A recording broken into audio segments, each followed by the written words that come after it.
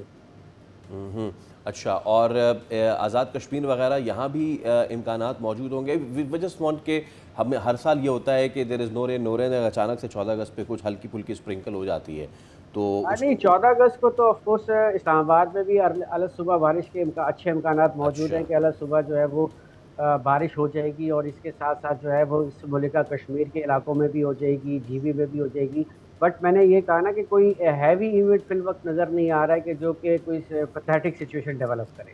صحیح ہے، یہ اچھی بات ہے کہ ایسی کوئی سچویشن نہیں بننے جا رہی جو ہمارے لیے مشکلات پیدا کرے۔ Generally coming back to overall ہمارے جو کٹ ڈاؤنز ہو رہے ہیں، ہم دیکھ رہے ہیں ہمارے ہاں فارسٹ کی کٹائی بھی چل رہی ہے، سیلاب بھی ہے، گلیشیل میلٹس بھی ہیں، ہم کیسے ونٹرز ایکسپیکٹ کر رہے ہیں؟ Are the winters going to come very late اس دفعہ پاکستان میں، یا پھر سچویشن ادروائز ہوگی؟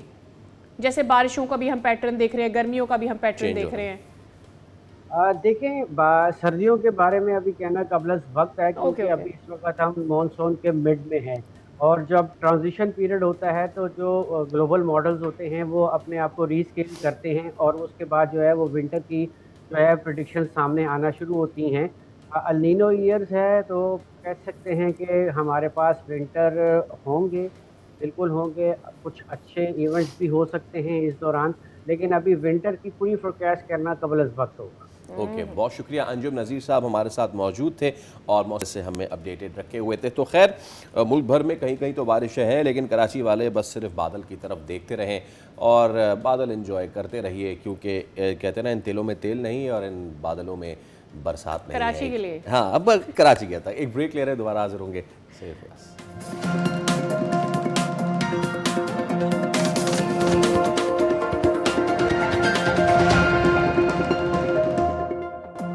ویلکم بیک، ایک اہم خبر ہے آپ کے ساتھ شیئر کر رہے ہیں۔ صدر مملکت آصف علی زرداری نے عدلیہ اور حکومتی امور سے متعلق اہم منظوریوں پر دستخط کر دیے ہیں، اور صدر مملکت نے لاہور، سندھ، پشاور، اسلام آباد، بلوچستان ہائی کورٹس میں ایڈیشنل ججز کی تقرری کی منظوری بھی دے دی ہے۔